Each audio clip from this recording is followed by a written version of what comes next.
नमो भगवते वासुदेवाय। भक्तों, आज का दिन विशेष है। आज है शुक्ला पक्ष की एकादशी तिथि और साथ ही शुक्रवार का पावन दिन है। एक और निर्जला एकादशी जो सभी एकादशियों में श्रेष्ठ मानी गई है, और दूसरी ओर शुक्रवार जो संतोषी माता की कृपा पाने का परम अवसर है। हमारी आज की कथा यात्रा 3 भागों में बटी है। पहला भाग हम सुनेंगे शुक्रवार महत्व और संतोषी माता की व्रत कथा, जिसे सुनने मात्र से दरिद्रता, कलह और दुख दूर होते हैं। दूसरा भाग, उसके बाद हम सुनेंगे निर्जला एकादशी व्रत की दिव्य और प्रेरणादायक कथा। जो भी इस व्रत को श्रद्धा से करता है उसे वर्ष भर की सभी एकादशियों का पुण्य प्राप्त होता है। और अंत में सुनेंगे जेठ माह की मासिक कथा अध्याय 25, जिसमें छिपा है धर्म, भक्ति और जीवन का गूढ़ रहस्य। तो जुड़िए हमारे साथ इस पवित्र और पुण्यदायी श्रवण यात्रा में, जहाँ हर कथा आपको प्रभु के और निकट ले जाएगी। प्रेम से बोली हरे कृष्णा। भक्तों, यह कोई साधारण कथा नहीं है। जो भी इस कथा को श्रद्धा से सुनता है उसके संकट कटते हैं, दुख दूर होते हैं और मनोकामनाएं पूर्ण होती है। प्रेम से बोलिए संतोषी माता की जय। कथा इस प्रकार है। एक बुढ़िया माई थी, उसके 7 लड़के थे। 6 कमाने वाले थे और एक निकम्मा था, कमाता कुछ नहीं था। बुढ़िया माई अपनी 6 बेटों के लिए भोजन बनाती थी और उनको भोजन कराती, और उनसे जो कुछ जूठन बचती वह 7वें बेटे को देती थी। एक दिन 7वां बेटा अपनी पत्नी से बोला, देखो मेरी माँ को मुझ पर कितना प्रेम है। वह बोली, क्यों नहीं, सबका जो जूठा तुमको खिलाती है। वह बोला, ऐसा नहीं हो सकता। मैं जब तक अपनी आंखों से ना देख लूं, मैं मान नहीं सकता कि मेरी माँ मेरे साथ ऐसा कर सकती है। कुछ दिन बाद त्योहार आया। घर में 7 प्रकार के भोजन और चूरमे के लड्डू बने। अब सबसे छोटे लड़के ने, यानी कि 7वें लड़के ने, अपना सिर दुखने का बहाना बनाया और पतला चादर ओढ़कर रसोई घर में सो गया, ये देखने के लिए कि मेरी माँ मुझे जूठे भोजन देती है या फिर बनाई हुई ताजी भोजन देती है। लड़का झूठ मूठ का सोने के नाटक करके रसोई घर में सोया हुआ है। वह पतले चादर के अंदर से सब कुछ देख रहा था। तभी 6 भाई भोजन करने आए। उसने देखा माँ ने उनके लिए सुंदर आसन बिछाया, नाना प्रकार की रसोई परोसी और आग्रह करके उन्हें जिमाया, और वह देखता रहा। तब 6 भाइयों ने भोजन करके उठा। तब माँ ने क्या किया कि उनकी बची हुई भोजन, जूठी भोजन थालियों में से इकट्ठा करके सभी लड्डुओं के टुकड़ों को उठाकर एक लड्डू बनाया, और सभी जूठन को साफ करके बुढ़िया ने अपने सबसे छोटे लड़के को पुकारा, बेटा 6 भाई भोजन करके चले गए, अब तू ही बाकी है, उठ और खाना खा ले। तब वह बेटा कहने लगा, माँ मुझे आज भूख नहीं लगा है, मुझे भोजन नहीं करना, मैं अब जहाँ नहीं रहूँगा, मैं परदेश चला जाऊँगा। अपने बेटे की बातें सुन माँ ने कहा, बेटा तू कल जाना चाहता है ना, कल क्यों जाएगा, तुम आज ही चला जा। तब बेटा बोला, हाँ माँ, मैं आज ही चला जा रहा हूँ। यह कहकर वह घर से निकल गया। चलते समय पत्नी की याद आई। वह गौशाला में उपले थाप रही थी। वहाँ जाकर वह बोला, हम जावे परदेश, आवेंगे कुछ काल, तुम रहियो संतोष से, धर्म अपनो पाल। पत्नी बोली, जाओ पिया आनंद से, हमरो सोच हटाए, राम भरोसे हम रहे, ईश्वर तुम्हें सहाय। 2 निशानी आपन, देख धरो में धीर, सुधी मती हमारी, बिसारियो रखियो मन गंभीर।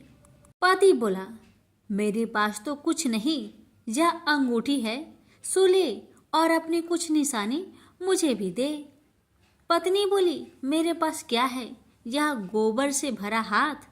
यह कहकर पति की पीठ पर गोबर के हाथ की थाप मार दी। अब पति चल दिया। चलते चलते दूर देश पहुंचा। वहां एक साहूकार की दुकान थी। वहां जाकर कहने लगा, भाई मुझे नौकरी पर रख लो। साहूकार को जरूरत थी तो वह बोला, रह जाओ। लड़के ने पूछा, तनख्वाह क्या दोगे? तो साहूकार ने कहा, तुम्हारा काम देखकर तब हम दाम देंगे। साहूकार की नौकरी मिली। वह सुबह 7 बजे से 10 बजे तक नौकरी करने लगा। कुछ दिनों में दुकान का सारा लेन देन, हिसाब किताब, ग्राहकों को माल बेचना, सारा काम करने लगा। साहूकार के 7-8 नौकर थे।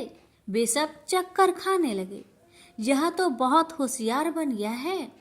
सेठ ने भी काम देखा और 3 महीने में ही उसे आधे मुनाफे का हिस्सेदार बना लिया।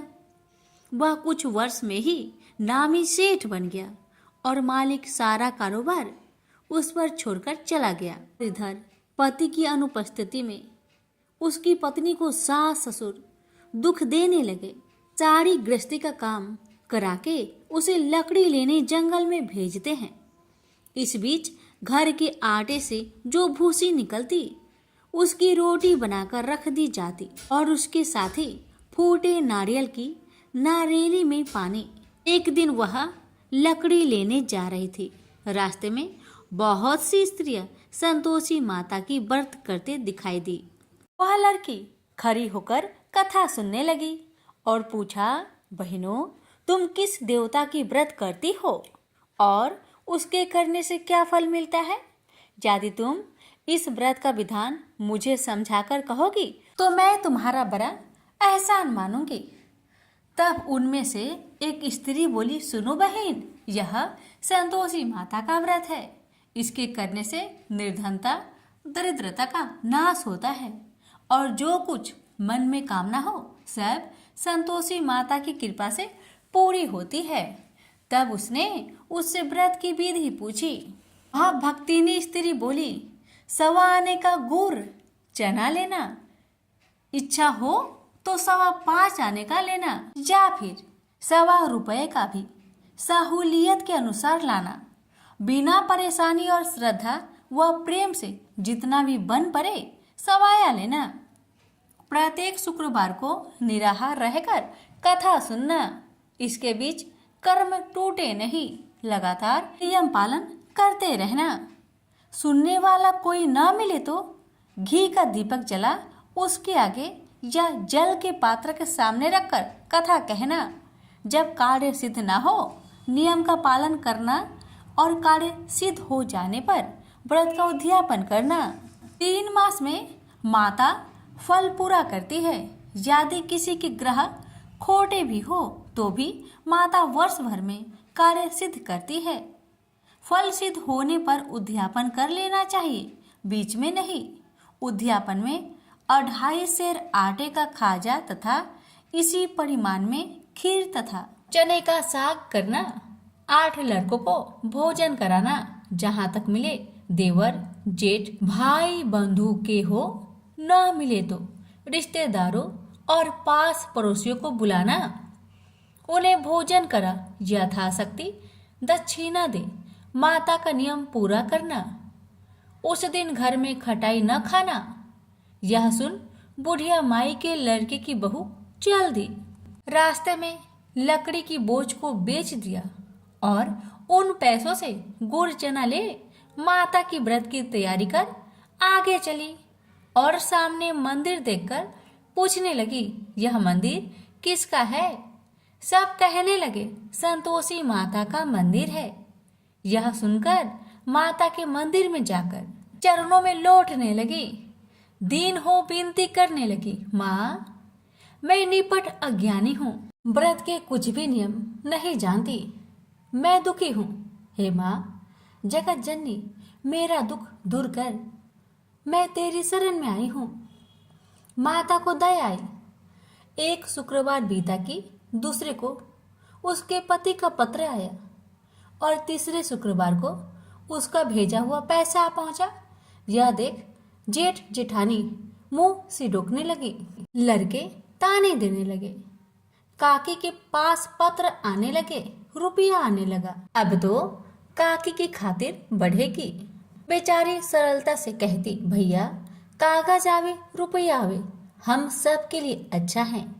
ऐसा कहकर आंखों में आंसू भरकर संतोषी माता के मंदिर में आ मातेश्वरी के चरण में गिरकर रोने लगी। माँ, मैंने तुमसे पैसा कब मांगा है माँ? मुझे पैसे से क्या काम है माँ? मुझे तो अपने सुहाग से काम है। मैं तो अपनी स्वामी के दर्शन मांगती हूँ माँ। तब माता ने प्रसन्न होकर कहा, जा बेटी, तेरा स्वामी आएगा। यह सुनकर खुशी से बावली होकर घर जा पहुंची, अपना काम काज करने लगी। अब संतोषी माँ विचार करने लगी, इस भोली पुत्री को मैंने कह तो दिया कि तेरा पति आएगा, लेकिन कैसे? वह तो इसे सपने में भी याद नहीं करता। उसे याद दिलाने को मुझे ही जाना पड़ेगा। इस तरह माता जी उस बुढ़िया के बेटे के पास जा सपना में प्रकट हो कहने लगी, साहूकार के बेटे, तुम सो रहा है या जागता है?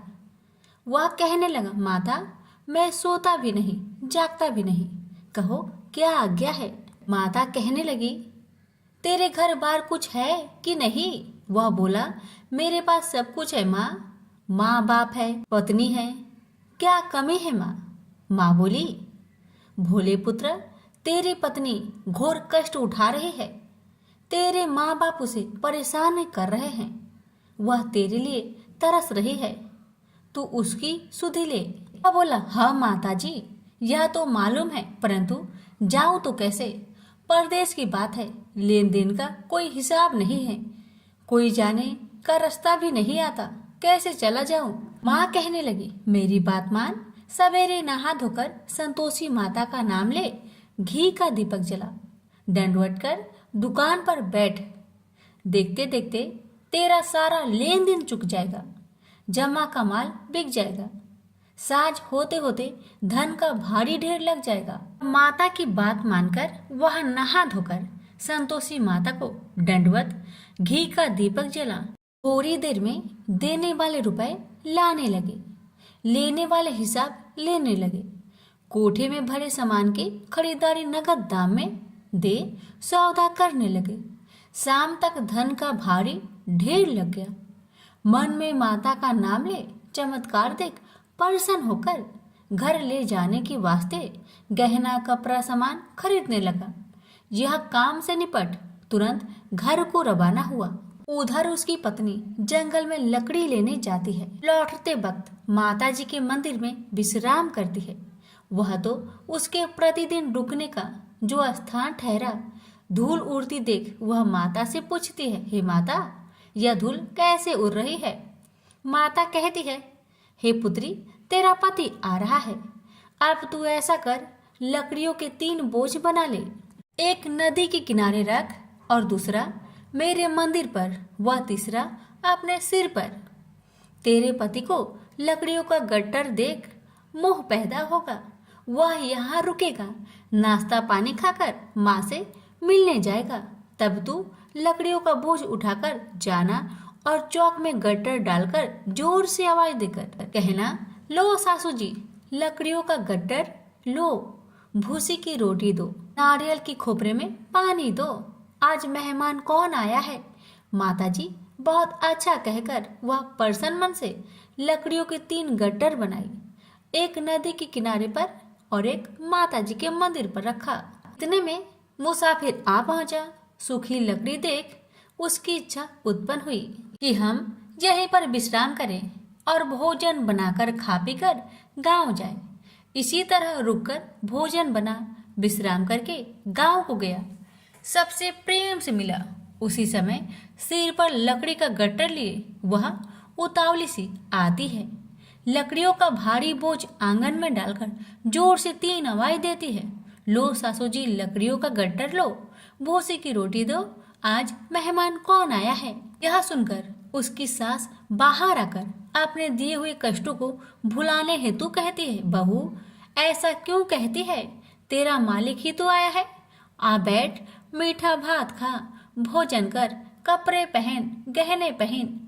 उसकी आवाज सुन उसका पति बाहर आता है, अंगूठी देख व्याकुल हो जाता है और माँ से पूछता है, माँ यह कौन है? माँ ने कहा, बेटा यह तेरी पत्नी है। जब से तू गया है तब से सारे गांव में भटकती फिरती है, घर का कामकाज कुछ नहीं करती, चार पहर आकर खा जाती है। वह बोला, ठीक है माँ, मैंने इसे भी देखा और तुम्हें भी। अब दूसरे घर की ताली दो, मैं उसमें रहूंगा। माँ बोली, ठीक है, जैसी तेरी मर्जी। तब वह दूसरे मकान की तीसरी मंजिल का कमरा खोल सारा सामान जमाया। एक दिन में ही राजा के महल के जैसा ठाट बाट बन गया। अब क्या था, बहू सुख भोगने लगी। इतने में शुक्रवार आया। उसने पति से कहा, मुझे संतोषी माता का व्रत उद्यापन करना है। पति बोला, खुशी से कर लो। वह उद्यापन की तैयारी करने लगी। जेठानी के लड़कों को भोजन के लिए कहने गई। उन्होंने मंजूर किया, परंतु पीछे से जेठानी ने अपने बच्चों को सिखाया, देखो भोजन के समय खटाई मांगना, जिससे उसका उद्यापन पूरा ना हो। अब तो बच्चे जिमने आए, खीर खाना पेट भर के खाए, परंतु बाद में खाते ही कहने लगे, हमें खटाई दो, खीर खाना हमको नहीं भाता, देखकर आरुचि होती है। वह कहने लगी, भाई खटाई किसी को नहीं दी जाएगी, यह माँ संतोषी का प्रसाद है। लड़के उठ खड़े हुए, बोले, पैसे लाओ। भोली बहू कुछ जानती नहीं थी, वह उन बालकों को पैसे दे दिए। लड़के उसी समय हट करके इमली खटाई ले खाने लगे। यह देखकर बहू पर माताजी ने कोप किया। राजा के दूत उसके पति को पकड़कर ले गए। जेठ जेठानी मन माने वचन कहने लगे, लूट लूट कर धन इकट्ठा कर लाया है, अब सब मालूम पड़ जाएगा जब जेल की मार खाएगा। बहू से यह सहन नहीं हुआ। रोती हुई बहू माताजी के मंदिर गई, कहने लगी, हे माता, तुमने क्या किया? हंसाकर अब भक्तों को रुलाने लगी। माता बोली, बेटी तूने उद्यापन करके मेरा व्रत भंग किया है। वह कहने लगी, माता मैंने कुछ अपराध किया है क्या? मैंने तो भूल से लड़कों को पैसे दे दिए थे, मुझे क्षमा करो, मैं फिर तुम्हारा उद्यापन करूंगी। माँ बोली, अब भूल मत करना। माँ कहती है, अब भूल नहीं होगी, अब बतलाओ वो कैसे आएंगे? माँ बोली, जा पुत्री, तेरा पति तुझे रास्ते में आता मिलेगा। वह निकली, राह में पति आता मिला। वही पूछी, कहाँ गए थे? वह कहने लगा, इतना धन जो जमाया है उसका टैक्स राजा ने मांगा था, वह भरने गया था। वह प्रसन्न हो बोली, भला हुआ, अब घर को चलो। कुछ दिन बाद फिर शुक्रवार आया। फिर वह बोली, मुझे माता का उद्यापन करना है। पति ने कहा, करो। पत्नी फिर जेठ के लड़कों को भोजन को कहने गई। ठानी ने एक दो बातें सुनाई, सब लड़कों को सिखाने लगी, तुम सब लोग पहले ही खटाई मांगना। लड़के भोजन से पहले कहने लगे, हमें खीर नहीं खाना, हमारा जी बिगड़ता है, कुछ खटाई खाने को दो। वह बोली, खटाई किसी को नहीं मिलेगा, आना हो तो आओ। वह ब्राह्मण के लड़के को लाकर भोजन कराने लगी। यथाशक्ति दक्षिणा की जगह एक एक फल उन्हें दिया। संतोषी माता प्रसन्न हुई।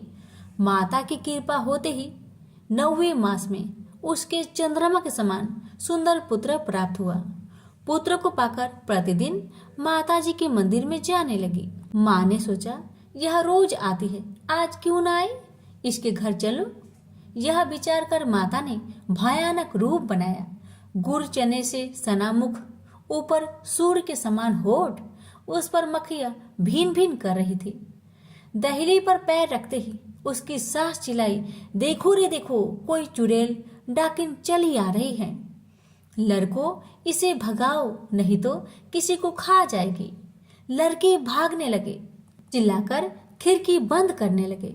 बहू रोशनदान में देख रही थी, प्रसन्नता से पगली बन चिल्लाने लगी, आज मेरी माँ मेरे घर आई है, आज मेरी माता मेरे घर आई है। वह बच्चों को दूध पीने से हटाती थी। इतने में सास का क्रोध फट पड़ा। वह बोली, क्यों उतावली हुई है, बच्चे को पटक दिया।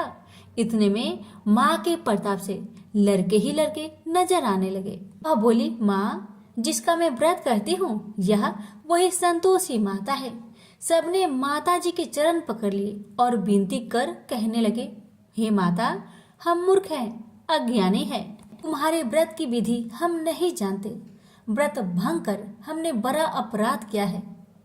जग माता, आप हमारा अपराध क्षमा करो। इस प्रकार माता प्रसन्न हुई। बहू को प्रसन्न हो जैसा फल दिया, वैसा माता सबको दे। जो पढ़े उसका मनोरथ पूर्ण हो, जो सुने उसका भी मनोरथ पूर्ण हो। प्रेम से बोलिए संतोषी माता की जय।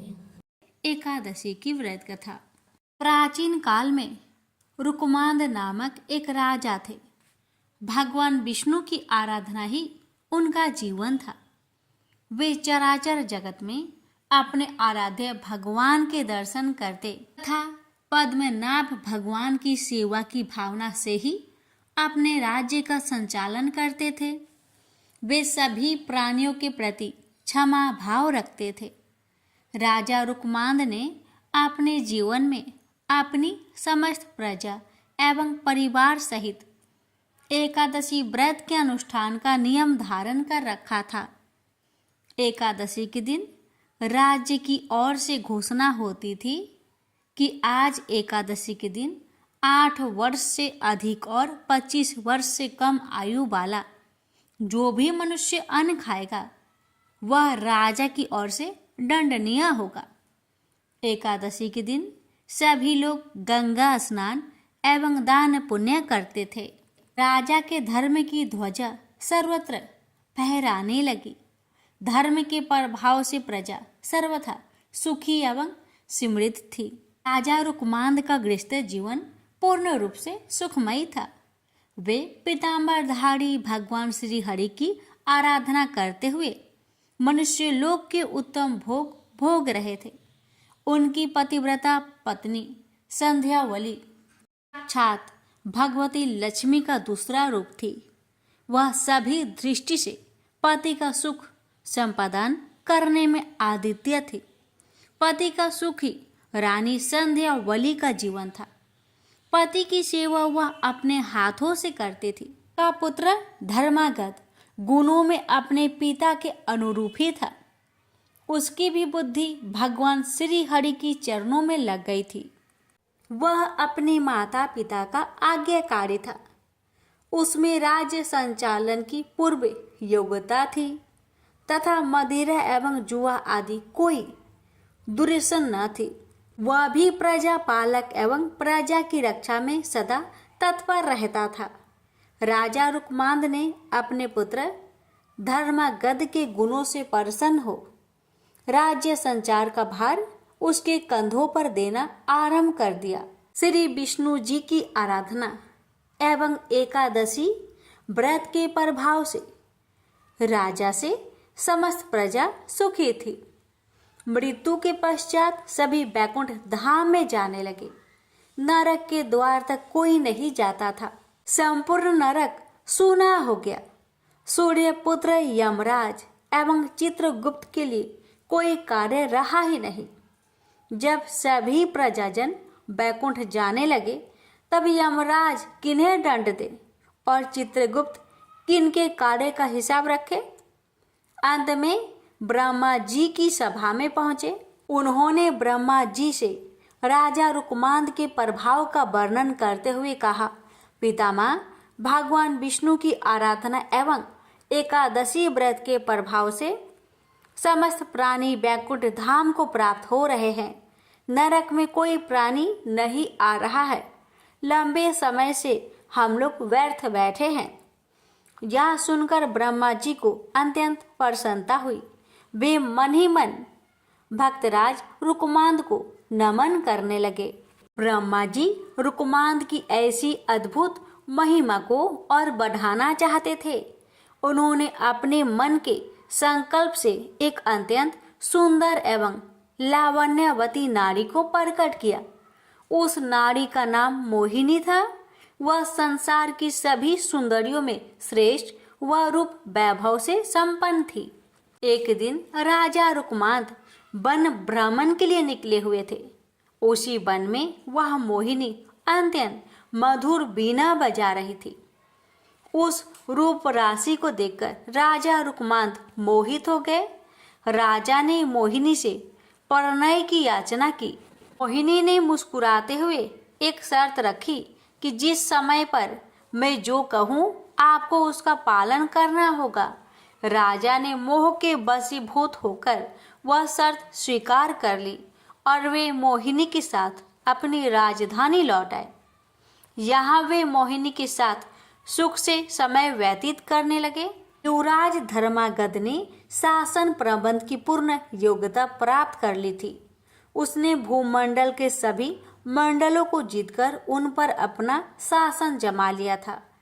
अपने बहुमूल्य रत्न मणियां लाकर अपने पिता को समर्पित किए। धर्मागध के सुशासन से प्रसन्न होकर रुकमांद ने अपनी संपूर्ण शासन व्यवस्था उसे सौंप दी। योग कन्या से धर्मागध का विधि पूर्वक विवाह हुआ। ब्रह्मा जी ने मोहिनी को राजा रुकमांद की परीक्षा के लिए ही भेजा था। सुखपूर्वक बहुत समय व्यतीत होने पर एक दिन वह अवसर आ उपस्थित हुआ। रुकमांद का एकादशी व्रत निर्विघ्न चल रहा था। वह एकादशी के दिन कभी अन्न ग्रहण नहीं करते थे। देव की भांति वे घोषणा करा देते, मनुष्यों, तुम सब अपने वैभव के अनुसार एकादशी के दिन चक्र सुदर्शन धारी भगवान विष्णु की पूजा करो।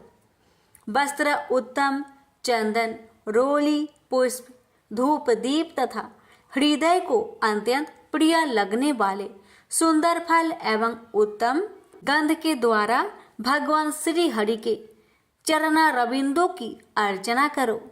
जो भगवान विष्णु का लोक प्रदान करने वाले मेरे इस धर्म सम्मत वचन का पालन नहीं करेगा, निश्चित ही उसे कठोर दंड दिया जाएगा। एक दिन मोहिनी अपने पति रुकमांद से एकादशी के दिन अन्न खाने के लिए आग्रह करने लगी। उसने हठ पूर्वक कहा कि गृहस्थ राजा जो सदैव परिश्रम करता है उसे कभी भी अन्न नहीं छोड़ना चाहिए। राजा ने मोहिनी को बहुत समझाया। उन्होंने शास्त्रों का प्रमाण देकर बताया कि एकादशी के दिन जो अन्न खाता है वह पाप का भागी और नरकगामी होता है। किंतु मोहिनी अपने हठ पर अड़ी रही। राजा ने उसे अनेक प्रलोभन भी दिए, परंतु मोहिनी पर उन बातों का कोई प्रभाव न पड़ा। मोहिनी ने राजा को विवाह के समय दी हुई अपनी शर्त की स्मृति कराई। जो मैं कहूंगी उसे उसको पालन करना होगा, अन्यथा आप असत्यवादी हो जाएंगे एवं सत्य का त्याग करने से आपको पाप का भागी होना पड़ेगा। मोहिनी ने अंत में ये भी घोषणा की, यदि आप एकादशी के दिन अन्न ग्रहण नहीं करेंगे तो मैं आपको त्याग कर चली जाऊंगी। रुकमांद ने मोहिनी को पुनः समझाते हुए पुराणों का प्रमाण किया और कहा कि पुराणों में स्थान स्थान पर यह घोषणा की गई है कि एकादशी पर भोजन नहीं करना चाहिए, परंतु मोहिनी अपने निश्चय पर अटल रही। वह अपने पति को असत्यवादी घोषित करते हुए उन्हें छोड़कर जाने को तत्पर थी। इधर राजा रुकमांद मोहिनी पर आसक्त होते हुए भी एकादशी के दिन अन्न न ग्रहण करने के निश्चय पे दृढ़ थे। पितृभक्त धर्मांगद एवं पतिव्रता रानी संध्यावली ने मोहिनी को राजा को छोड़कर ना जाने के लिए बहुत समझाया। रानी संध्यावली ने अत्यंत मधुर वाणी में मोहिनी से कहा, जो नारी सदा अपने पति की आज्ञा का पालन करती है उसे सावित्री के समान अक्षय तथा निर्मल लोक प्राप्त होते हैं। देवी, तुम अपना यह आग्रह छोड़ दे। महाराज ने कभी बचपन में भी एकादशी के दिन अन्न ग्रहण नहीं किया है, अतः तुम इसके लिए उन्हें बाध्य मत करो। तुम उनसे कोई अन्य वर मांग लो।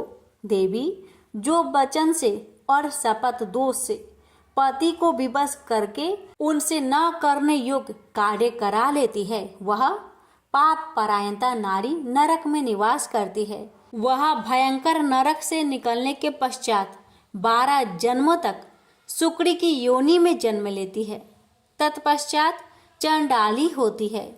सुंदरी, इस प्रकार पाप का परिणाम जानकर मैंने तुम्हें सखी भाव से मना किया है।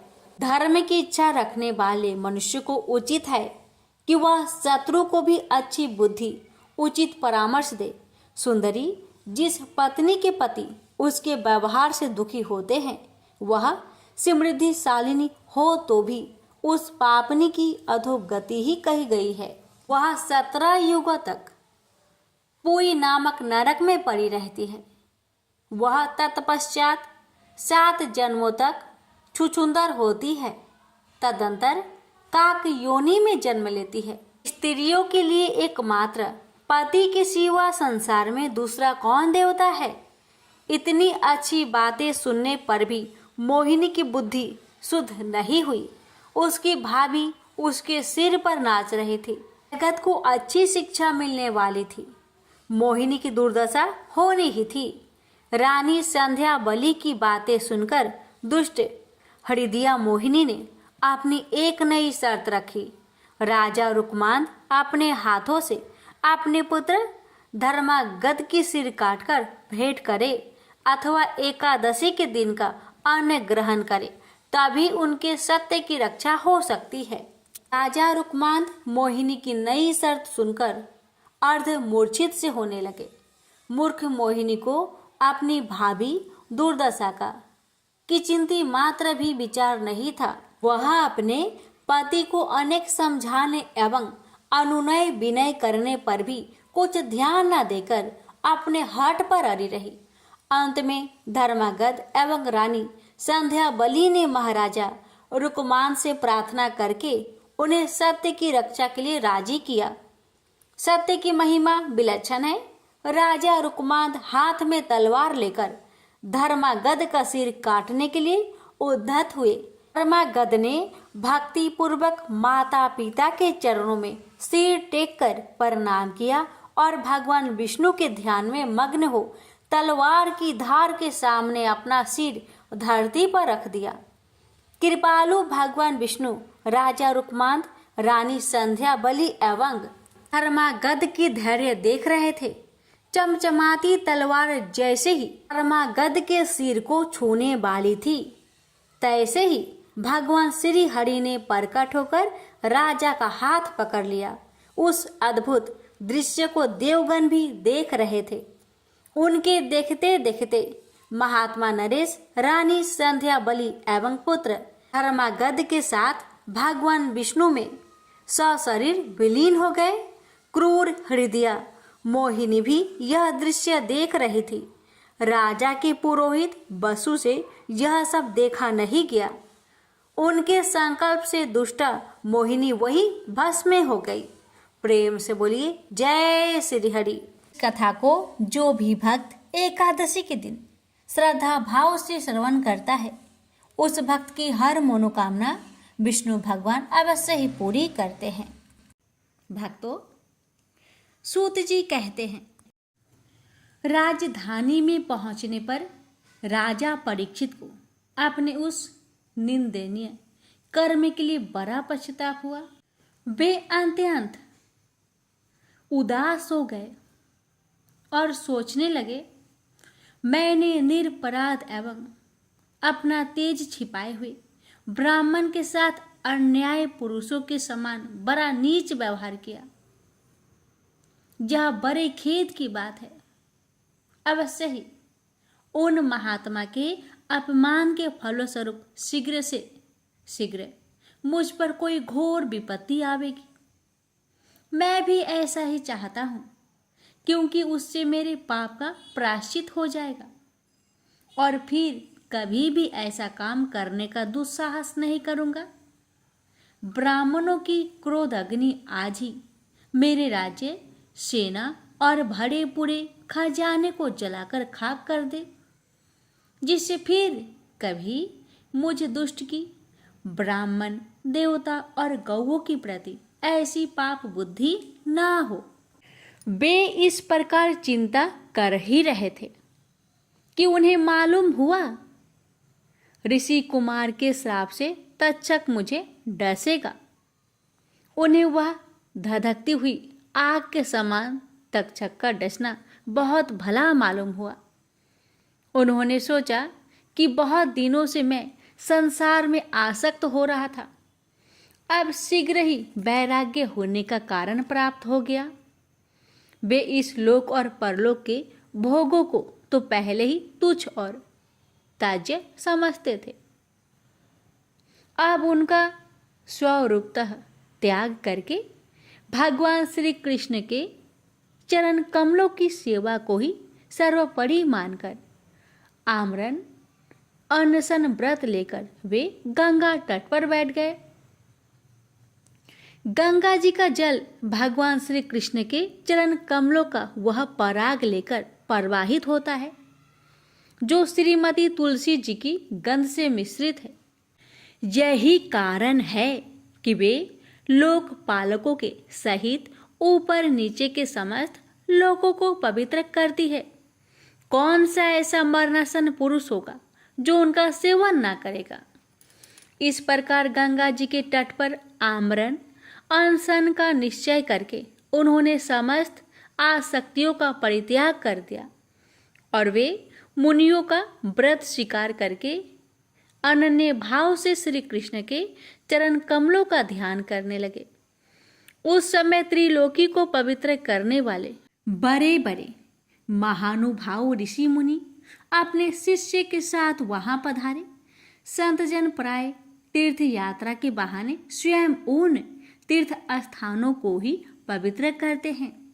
उस समय वहां पर अत्रि, वशिष्ठ, चवन्य, सरद्वान, अरिष्टनेमि, भृगु, अंगिरा, पराशर, विश्वामित्र, परशुराम, उतथ्य, इंद्रप्रमद, ईधम्बा, मेधातिथि, देवल, आर्षितसेन, भारद्वाज, गौतम, पिप्लाद, मैत्रेय, और्व, कवस, अगस्त्य, भगवान, व्यास, नारद तथा इनके अतिरिक्त और भी कई श्रेष्ठ देवऋषि, ब्रह्म ऋषि तथा अरुणादि राजश्रियों का शुभ आगमन हुआ।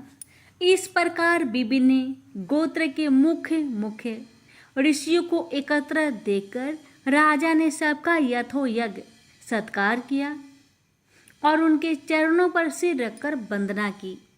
जब सब लोग आराम से अपने अपने आसनों पर बैठ गए तब महाराज परीक्षित ने उन्हें फिर से प्रणाम किया और उनके सामने खड़े होकर शुद्ध हृदय से अंजलि बांधकर वे जो कुछ करना चाहते थे उसे सुनाने लगे।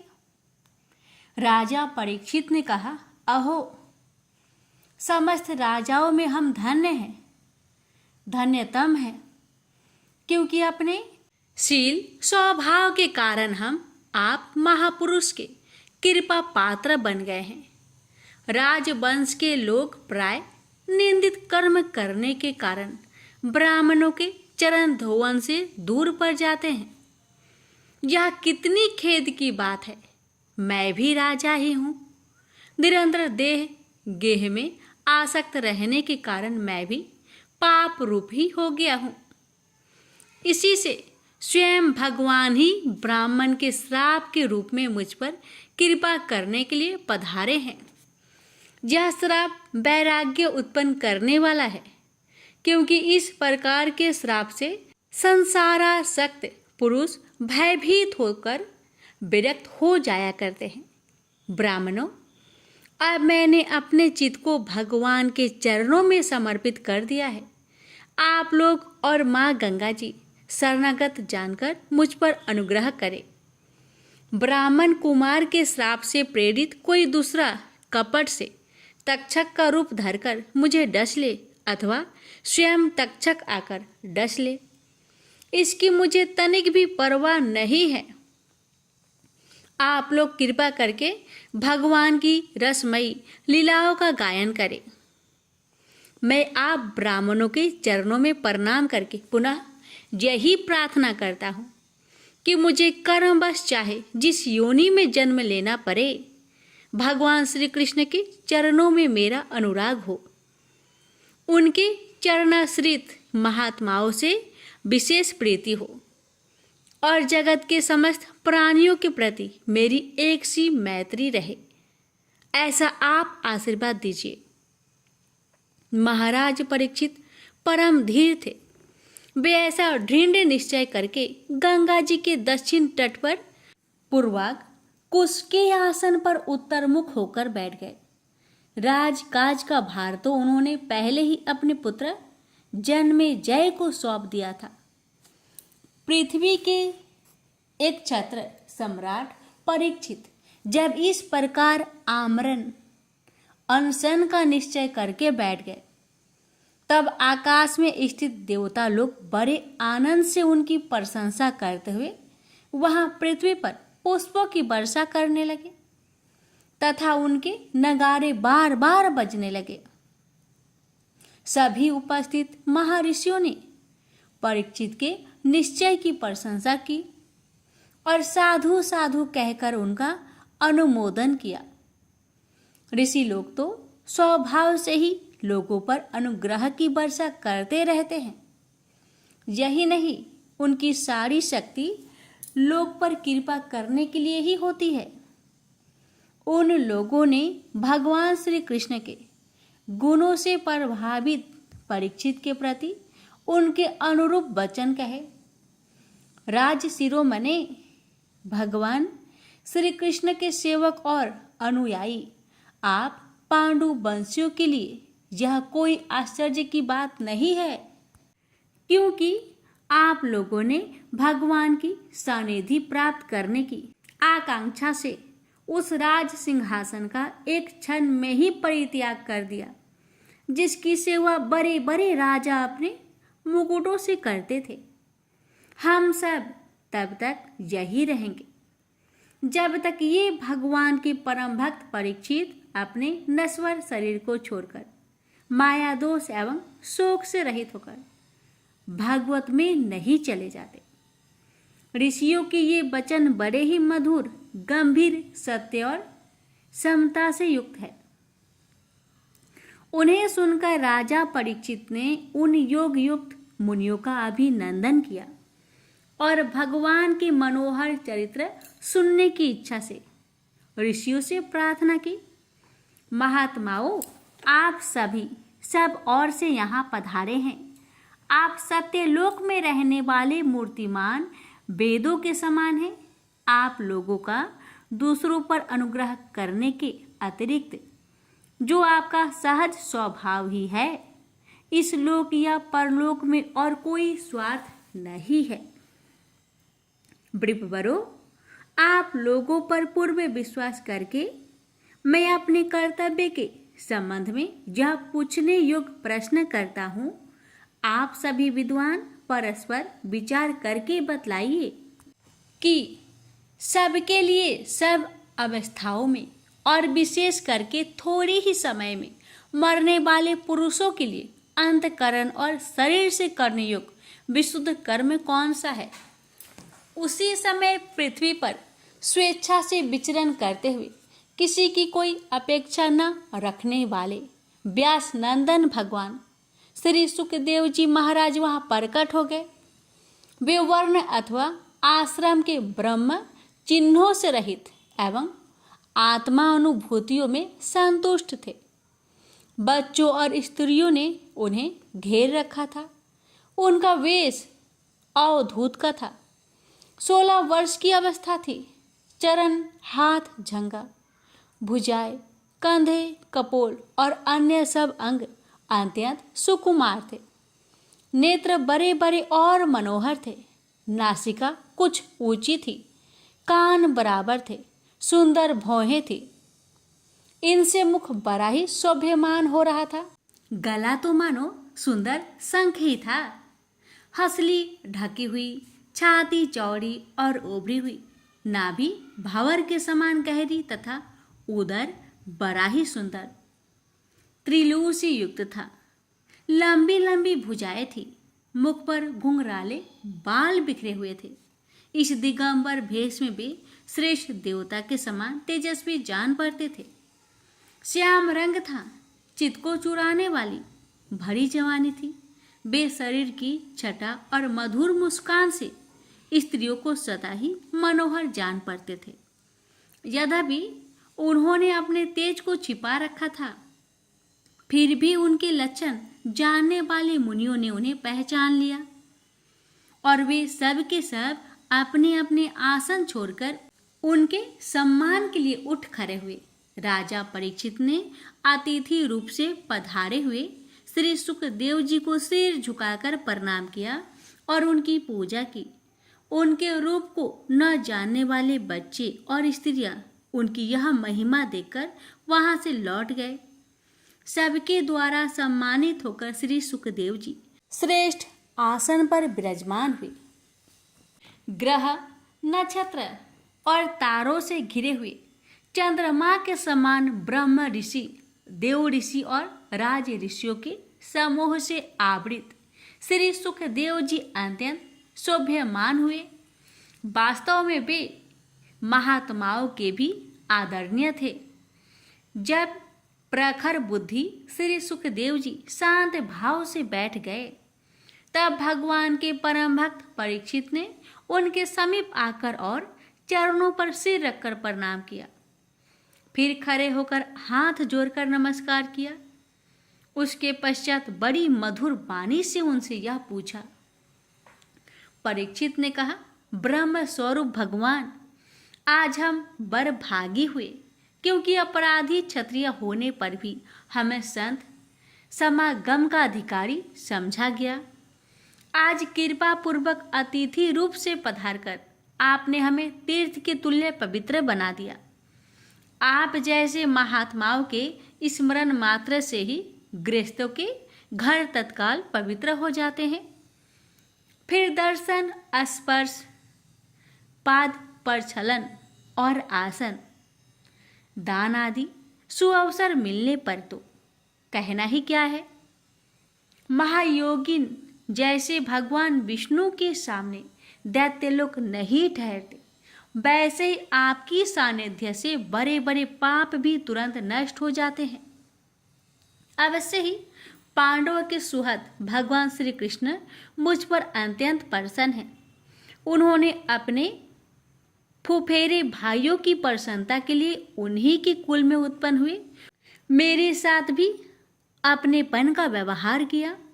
भगवान श्री कृष्ण की कृपा ना होती तो आप सरीखे एकांत वनवासी अव्यक्त गति परम सिद्ध पुरुष स्वयं पधार कर इस मृत्यु के समय हम जैसे प्राकृत मनुष्यों को क्यों दर्शन देते। आप योगियों के परम गुरु हैं, इसलिए मैं आपसे परम सिद्धि के स्वरूप और साधन के संबंध में प्रश्न कर रहा हूँ। जो पुरुष सर्वथा मरणासन है, उसको क्या करना चाहिए। भगवान साथ ही ये भी बतलाइए कि मनुष्य मात्र को क्या करना चाहिए। वे किसका श्रवण, किसका जप, किसका स्मरण और किसका भजन करे तथा किसका त्याग करे। भागवत स्वरूप मुनिवर, आपका दर्शन अत्यंत दुर्लभ है, क्योंकि जितनी देर एक गाय दूही जाती है गृहस्थों के घर पर, उतनी ही देर भी तो आप नहीं ठहरते। सूत जी कहते हैं, जब राजा ने बड़े ही मधुर वाणी में इस प्रकार संभाषण एवं प्रश्न किए, तब समस्त धर्मों के मर्मज्ञ व्यास नंदन भगवान श्री सुखदेव जी उनका उत्तर देने लगे। प्रेम से बोलिए हरे कृष्णा। भक्तों, यहीं पर प्रथम स्कंद समाप्त होती है। भक्तों, इसकी आगे की कथा कल के वीडियो में अवश्य सुनिएगा। भगवान श्री कृष्ण की कृपा आप सभी भक्तों पर सदा सर्वदा बनी रहे। जय श्री हरि। हरे प्यारे भक्तों, अभी आपने सुना भागवत पुराण कथा अध्याय 25। अब आइए श्रवण करते हैं विष्णु पुराण की दूसरे भाग की कथा। सत्यव्रत की बातें सुनकर मछली समुद्र के बीच में पहुंची। एक महापर्वत के भांति समुद्र की लंबाई तक फैलकर बोली, सत्यव्रत, देखा तुम्हारी वाणी अचूक निकली और अचूक रहेगी। न मालूम मैं यो बढ़ते बढ़ते क्या से क्या हो जाऊंगी। सत्यव्रत ने हाथ जोड़कर प्रणाम किया और उसकी स्तुति करने लगा। मत्स्य अवतार वाले हे नारायण, आप रक्षा की मांग करने आए और मेरी रक्षा करने के लिए आपने मत्स्य अवतार लिया। आप मत्स्य के रूप में अवतरित लीला मनुष्य स्वरूप है। आपकी लीलाओं को समझने की ताकत मेरे अंदर कहाँ है। इसके जवाब में मत्स्य अवतार में रहने वाले विष्णु ने कहा, हे राजन, 7 दिनों के अंदर कल्पात होने वाला है। प्रलय काल के जल में सारी दुनिया डूब जाएगी, लेकिन ज्ञान, औषधियों और बीजों का नाश नहीं होना चाहिए। तुम्हारे वास्ते एक बड़ी नाव गहरी अंधेरी में चिराग की तरह जलती आएगी। उसके अंदर 7 ऋषि होंगे। वह रोशनी उन्हीं लोगों की है। तुम अपने साथ औषधियों और बीजों के ढेर को नाव में पहुंचा दो। मेरे सिर पर जो सिंह है उस पर नाव को कसकर थामा रहूंगा और उसे मैं डूबने से बचाऊंगा। इसी के वास्ते मैंने इस रूप में अवतार लिया है। इस वक्त ब्रह्मा निद्रा में निमग्न है। उनके जागने तक यह नाव ध्रुव नक्षत्र को दिशा सूचक बनाकर यात्रा करेगी। अगले कल्प में तुम वैवस्वत के नाम से मनु बनोगे। सत्यव्रत ने विष्णु की आज्ञा को सिरोधार्य कर नतमस्तक हो उन्हें प्रणाम किया। मत्स्य अवतार अपने 4 पंखों को फरफराते ऊंची लहरों को चीरते समुद्र के अंदर चला गया। ब्रह्मा गहरी नींद में सो रहे थे। अंधकार में प्रलय तांडव हो रहा था। हायग्रीव नामक सोमकासुर समुद्र जल से ऊपर आया। फिर अचानक चमगीदड़ की तरह ब्रह्मा के सत्यलोक में उड़कर चला गया। ब्रह्मा जब नींद के मारे पहले जमाइया ले रहे थे, तब उनके चारों मुखों से सफेद, लाल, पीले और नीले रंगों में चमकने वाले 4 वेद बाहर निकले और नीचे गिर गए। हायग्रीव ने उन वेदों को उठा ले जाकर समुद्र के अंदर छिपा दिया। हायग्रीव देवताओं और विष्णु का भी जबरदस्त दुश्मन था। वेदों के बिना ब्रह्मा सृष्टि की रचना नहीं कर सकते थे। हर एक कल्प में विष्णु अच्छाई को बढ़ावा देकर उसका विकास करना चाहते थे। उनके इस संकल्प को विकार देना ही हायग्रीव का लक्ष्य था। प्रलयकालीन समुद्र पृथ्वी को डुबा रहा था। उस वक्त सत्यव्रत को उस गहरे अंधेरे में दूरी पर नक्षत्र की तरह टिमटिमाने वाली रोशनी में एक नाव दिखाई दी। वही 7 ऋषियों की कांति से भरी नाव थी। सत्यव्रत ने औषधियों तथा बीजों को नाव के अंदर पहुंचा दिया और नारायण की स्तुति करते उसी नाव में यात्रा करने लगा। मत्स्य अवतार की नाक पर एक लंबा सिंह था।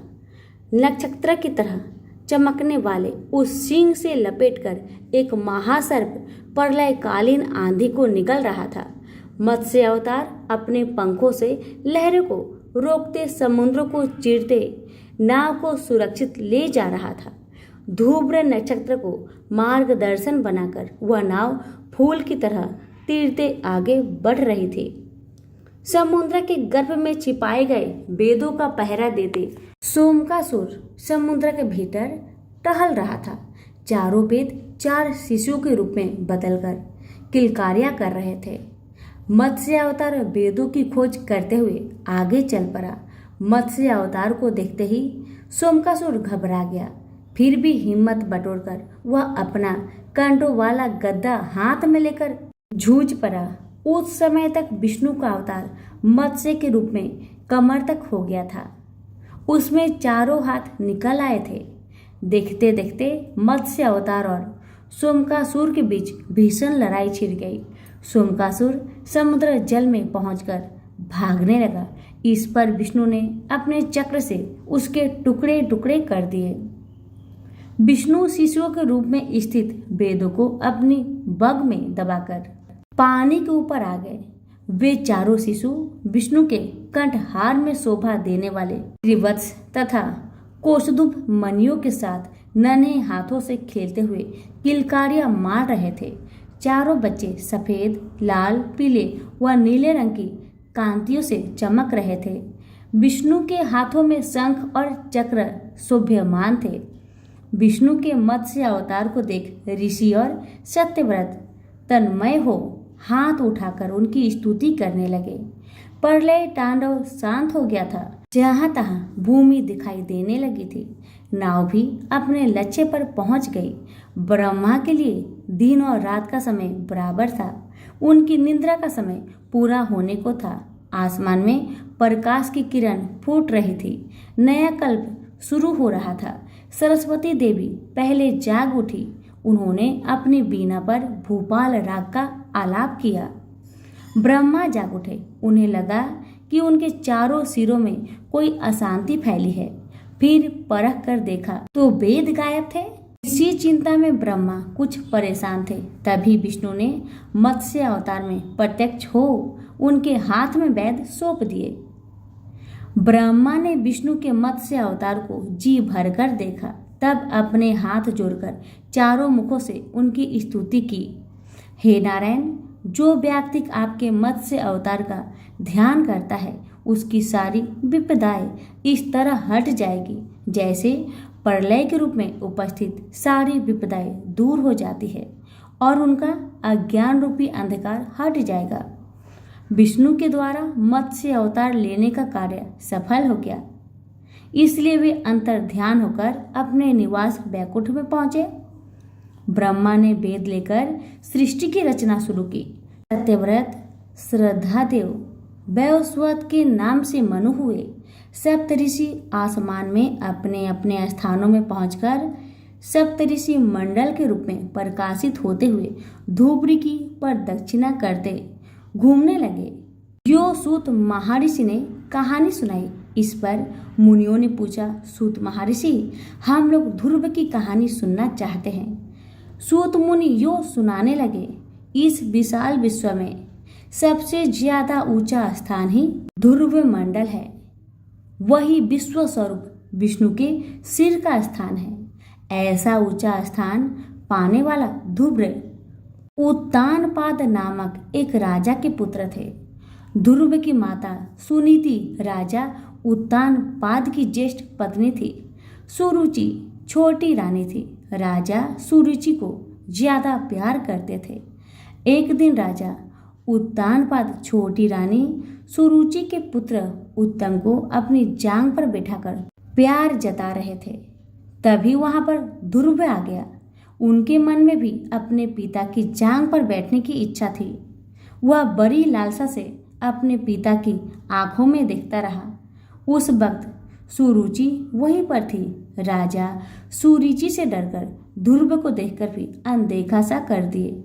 ध्रुव ने सोचा था कि उसके पिता उसको भी अपने छोटे भाई के जैसे अपनी जांग पर बैठाएंगे, पर ऐसा ना होते देख उसे रोना आया। उसके गालों पर आंसू मोती जैसे चमक उठे। ध्रुव की हालत देख सुरुचि खिलखिलाकर हंस पड़ी और बोली, अरे बदकिस्मत के बच्चे, चाहे तुम जिंदगी भर तपस्या क्यों ना करो, मेरे पुत्र के समान तुम्हें अपने पिता की जांग पर बैठने का भाग्य प्राप्त ना होगा। मेरे पेट में पैदा होंगे तभी तुम्हें यह सौभाग्य प्राप्त होगा। हाँ, तुम तो जब देखो नारायण का संकीर्तन क्या करते हो। अब तपस्या करके उसी नारायण से पूछकर देखो, कहीं वे तुमको ऐसा सौभाग्य प्रदान कर सकते हैं या नहीं। यूं सुनीति ने ध्रुव की मजाक उड़ाया। बालक ध्रुव के मन कचोट उठा। उसका दुख उमड़ पड़ा। उसका क्रोध खौल उठा। उसके मन में सुरुचि की हत्या करने की इच्छा जागी। लेकिन दूसरे ही क्षण उसे सुरुचि एक उत्तम उपदेशिका सी लगी। मानो उसे यह सलाह देती हो, बेटा नारायण पर विश्वास करो, तपस्या करो। तब ध्रुव को लगा कि उत्तम कुमार ऐसे महान उपदेश पाने का सौभाग्य न रखने वाला एक अभागा है। राजा उत्तानपाद उसे अंधेरे रूपी जाल में फंसकर छटपटाने वाले हिरन जैसे लगे। इसके बाद ध्रुव ने सुरुचि को इस प्रकार प्रणाम किया जैसे गुरु का उपदेश पाने के लिए शिष्य गुरु को प्रणाम करता है। तब वहां से चल पड़ा। ध्रुव के इस व्यवहार पर चकित हो सुरुचि अपने मन में सोचने लगी, लड़का तो भला मानुस होता है, गालियां देने के बाद भी प्रणाम करके चला गया। प्रणाम ना करे तो करेगा ही क्या। मेरे सामने मुंह खोलने की उसकी हिम्मत है नहीं, या उसकी माँ हिम्मत कर सकती है? आंसू बहाते लौट आए ध्रुव को देख दासियों के द्वारा सारी हालत जानकर सुनीति रो पड़ी। तब बोली, हाँ बेटा, बात सच है। दासी जैसी ही निकृष्ट जीवन बिताने वाली मेरे गर्भ से तुम क्यों पैदा हुए? तुम्हारी मौसी की बातें सच है। तुम्हारे लिए और मेरे वास्ते भी उस नारायण को छोड़ कोई दूसरा सहारा नहीं है। अपनी माता की बातें सुनने पर ध्रुव के मन को शांति मिली। बोला, माँ, मैं तपस्या करने जा रहा हूँ, मुझे कृपया आशीर्वाद दो। क्या बोला, तुम तपस्या करोगे? तब तो नारायण से सुरुचि के गर्भ से पैदा होने का वर मांग लो। सुनीति ने कहा, माँ, ऐसी बातें अपने मुंह से ना निकालो। मैं तुम्हारा पुत्र हूँ, हमें कभी अपने को छोटा नहीं मानना चाहिए। यह तो आत्महत्या के समान है। मैं यह साबित करना चाहता हूँ कि ध्रुव की माता कैसी भाग्यशालिनी है। दिशाहीनों के लिए दिग्दर्शक बनने का वर मैं नारायण से मांग लूंगा। यह कहकर ध्रुव उसी वक्त घर से चल पड़े। रास्ते में नारद मुनि से बालक ध्रुव की मुलाकात हुई। नारद ने पूछा, हे ध्रुव कुमार, लगता है कि तुम खेलने के लिए चल पड़े। स्वामी, मैं तपस्या करने जा रहा हूँ, ध्रुव ने जवाब दिया। ओह, तपस्या नामक कोई खेल भी है? तब तो खूब खेलो बेटा, नारद ने मजाक किया। मुनिवर, यह कोई खेल नहीं, सचमुच मैं तपस्या करने के लिए जा रहा हूँ, ध्रुव ने स्पष्ट शब्दों में कहा। उफ, यह बात है, इस छोटी सी बात को लेकर तुम तपस्या करने जा रहे हो?